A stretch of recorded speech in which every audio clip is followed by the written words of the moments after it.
It's 11 in the morning in Gao, in the middle of the Malian desert, and the first bus has just arrived from the capital Bamako after 2 days and nights on the road.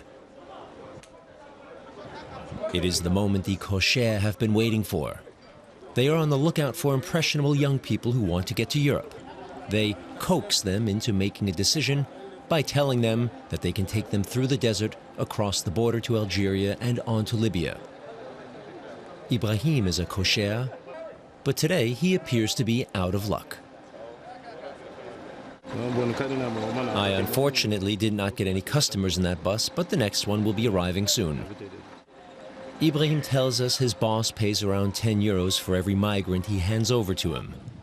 Militant Islamist groups have made northern Mali a lawless place following an uprising 4 years ago.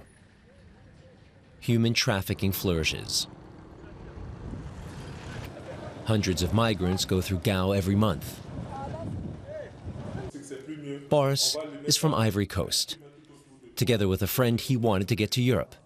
They arrived in Gao a week ago and fell into the hands of a cocher. Then the nightmare started. They took us to a ghetto and told us that they would take us from there to Algeria. But then they started hitting us, beating us up. We had to give them all our belongings, but that still wasn't enough for them. Eventually, we were able to escape with a few other people. We just ran away. Boris finally found shelter at a church hostel for migrants. The existence of the ghettos in the city is well known, the head of the hostel said. Almost all migrants have been through there. In the past, Gao lived on tourism. Most of the young men who are now members of the militant groups used to be tour guides or local businessmen. They are now making money from the migrants who pass through here. They steal from them, mistreat them, and often call their families and blackmail them.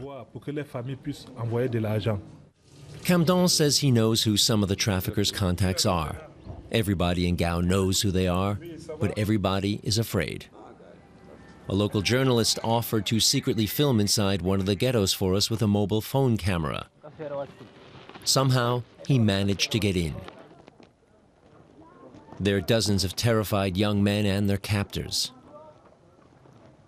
Some of the young men are so desperate that they are even prepared to sell the very clothes that they are wearing.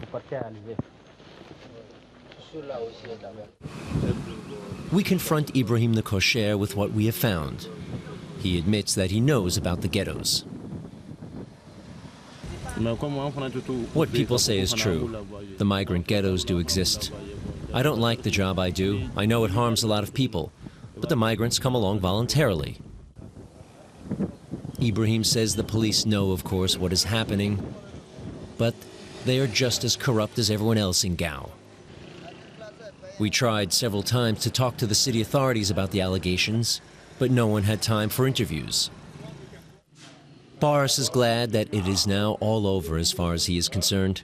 The 19-year-old just wants to get out of Gao. He doesn't want to go to Europe anymore. He said he was able to speak to his mother on the phone yesterday for the first time since he left. He just wants to go home.